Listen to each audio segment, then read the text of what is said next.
San Pedro, une étude pour intensifier les échanges menés entre les ports d'Amsterdam et San Pedro. Les détails vous seront donnés tout de suite dans cette édition. Et puis à Boaké, un budget d'investissement de plus d'1 milliard de francs CFA pour le conseil régional du Gbeke, un budget d'investissement pour les activités de l'année 2019. Bienvenue à tous et merci d'être avec nous sur Business 24 Africa. Le port autonome de San Pedro, premier port d'exploitation de cacao au monde, et le port international d'Amsterdam, premier port d'importation de cacao au monde, veulent intensifier leurs échanges. Récemment à San Pedro, les deux ports ont présenté au cours d'un atelier les études qu'ils ont menées sur les analyses de la chaîne de valeur de cacao dans la région. Le reportage est signé Abel Kwao, il est commenté par Hervé Blagnon. Une forte délégation néerlandaise a effectué le déplacement à San Pedro lors de l'atelier de restitution de l'étude sur l'analyse de la chaîne de valeur du cacao dans la région de San Pedro. Le port autonome de San Pedro, premier port d'exportation de cacao au monde, et le port d'Amsterdam International, premier port d'importation de cacao au monde, veulent intensifier les échanges, d'où cette étude financée par la Banque mondiale et dirigée par l'Université des sciences appliquées d'Amsterdam. Il s'agit d'une étude sur l'analyse de la chaîne de valeur du cacao dans la région de San Pedro. Elle vise à produire un modèle quantifiable qui permettra l'identification des forces et des goulots d'étranglement dans le processus de la chaîne du cacao au niveau de la région. À cette étude, il faut ajouter une autre portant sur le processus logistique, étude menée avec l'appui de l'ambassade des Pays-Bas en Côte d'Ivoire.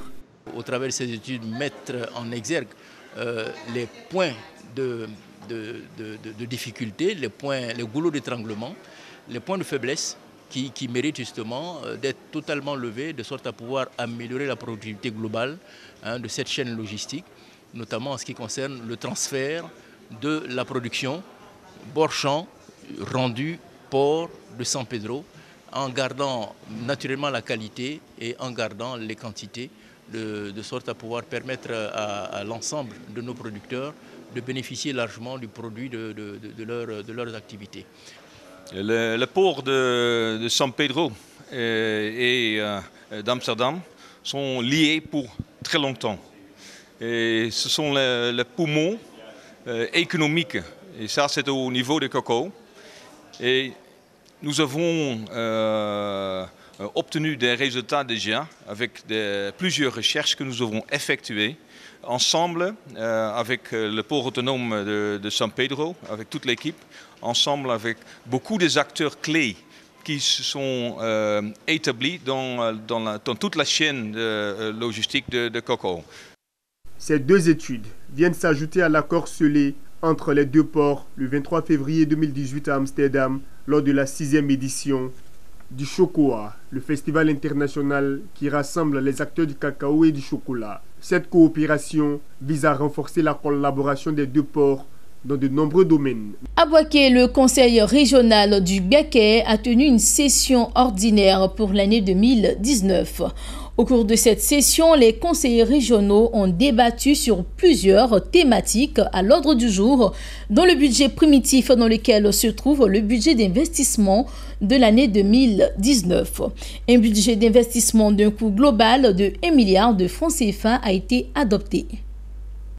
Cette session du Conseil général du Gbeke était importante pour les conseillers et pour les populations de la plus grande région de Côte d'Ivoire. Le budget primitif de l'exercice 2019 du Conseil régional du Gbeke a été adopté. Il s'équilibre en recettes et en dépenses à la somme de 2 118 754 000 francs CFA. Il se compose de la subvention de l'État pour l'exercice 2019. Le fait marquant est que le budget d'investissement s'élève à 1 601 517 000 comme recettes propres pour l'exercice 2019. Un budget salué par Mangwa Jacques, président du Conseil général du Gbeke, même s'il reconnaît que le budget d'investissement reste encore faible face à de nombreux défis de développement de la région. Dans le cadre cadre des conseils, ce que je pense que c'est important, c'est le budget d'investissement. C'est le budget d'investissement, c'est ça qui fait travailler, qui fait des projets dans le village. Bon, vous savez, chez nous on dit un père qui a beaucoup d'enfants, c'est ce qu'il peut donner qu'il donne. On a un budget qui est destiné à l'investissement, c'est pas aussi important, c'est 1,16 milliard. Les populations ont salué les priorités du Conseil régional du Bweke. Nous sentons déjà l'engouement des conseillers sur la question du développement de la région du Bweke et nous pensons que c'est déjà intéressant. La vision du Conseil régional du Bweke est ambitieuse. Elle résume un appel à l'union et à la solidarité entre les fils et filles à travers son slogan « Ensemble pour le développement du Bweke ». C'était un reportage signé Thio Chong, commenté par Nadia Eunund. Et puis à Abengourou, dans le cadre des restitutions des lois de l'Assemblée nationale en 2018, l'honorable Tano Marguerite, député d'Abengourou commune, a initié plusieurs activités. La dernière en date a été l'occasion pour ce député de la nation de présenter ces lois et de les remettre à quelques acteurs de la ville d'Abengourou. Commentaire Hervé Blagnon. À Abengourou, salle des chambres de l'agriculture, théâtre d'une cérémonie de restitution de loi, à l'initiative de l'honorable Tano Marguerite, député d'Abengourou commune. Les forces vives de cette localité ont été invitées à prendre connaissance des lois initiées par leurs représentants à l'hémicycle. Les populations ont le droit de savoir et de connaître les lois qui sont votées à l'Assemblée nationale. Les grands thèmes de loi qu'on a abordés, c'est la loi sur le notariat, la loi sur les commissaires de justice, la loi sur le bail à habitation, la loi sur l'état civil. Enfin, une loi sur l'état civil qui va permettre aux usagers et surtout à ceux qui travaillent pour l'état civil d'être dans de bonnes conditions de travail. Tano Marguerite a aussi saisi cette tribune pour engager des acteurs de la ville d'Abengourou afin de servir de relais. Nous les apprécions à sa juste valeur.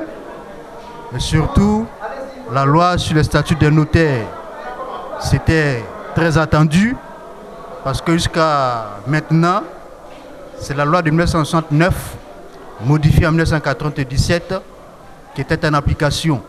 L'huissier de justice était limité. Limité parce que, ça veut dire, ça veut dire que lorsque l'huissier fait un travail, il n'achève pas, c'est le commissaire-priseur qui achève le travail par la vente. Or, désormais, l'huissier de justice, il commence un travail et il termine. Si on fait une saisie, par exemple, on n'a plus besoin d'aller chercher quelqu'un d'autre, c'est-à-dire le commissaire-priseur, pour venir vendre. Pour une meilleure compréhension de ces lois, le député d'Abengourou commune a invité les populations à se rendre à sa permanence. J'ai dit partout qu'au lieu d'aller à la maison, aller à la permanence, où il y a vraiment une permanence, comme on le dit, une présence effective, tous les jours ouvrables, de 9h à 13h, avec un personnel adéquat pour répondre aux préoccupations des uns et des autres. Cette rencontre de restitution a vu la participation des élèves. Objectif, les sensibiliser sur les grossesses et la tontine en milieu scolaire. À ce sujet, le meilleur sketch a été remporté par le club santé du lycée moderne d'Abengourou. Selon le député d'Abengourou commune, la restitution des lois votées par l'Assemblée nationale est une obligation morale, un acte de reddition qu'elle honore depuis 2012.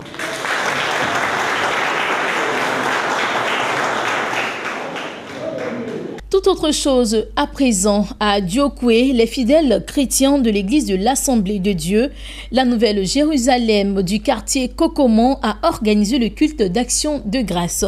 Un culte en l'honneur de l'ordination du pasteur suivi de collecte de fonds pour l'achat d'un terrain afin de bâtir une nouvelle église. Le commentaire est de Théodore Kanga.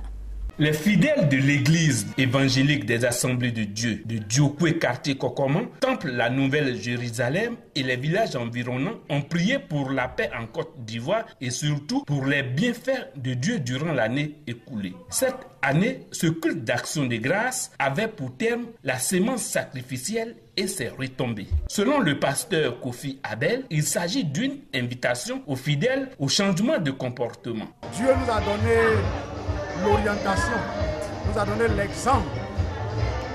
L'exemple qui consiste à s'aimer lui-même. C'est ce qu'il a fait. Il a s'aimé en donnant Jésus. Et parce que Jésus a été une sémence, que nous devons copier et que nous aussi nous puissions s'aimer. Et le faisant, Dieu se charge en retour de se souvenir de nous, de bénir nos maisons, de bénir nos familles, de bénir la terre. Culte d'action de grâce, mais aussi collecte de fonds pour l'achat de terrain pour la construction d'un nouveau temple.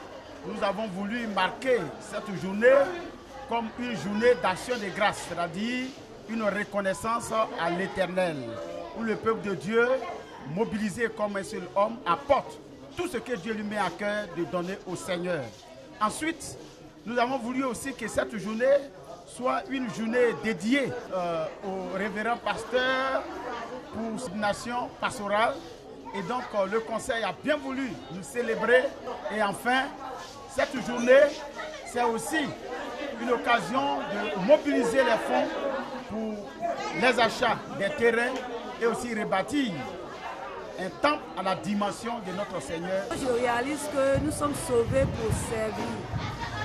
Et dans le service de Dieu, quand le Seigneur en a besoin, il faut se donner. Et c'est en cela que j'ai accepté d'être la marraine de cette cérémonie.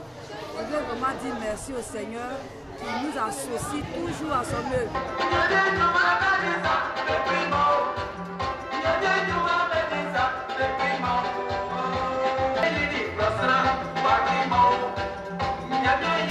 Et avant de refermer cette édition, on parle de lutte contre le changement climatique.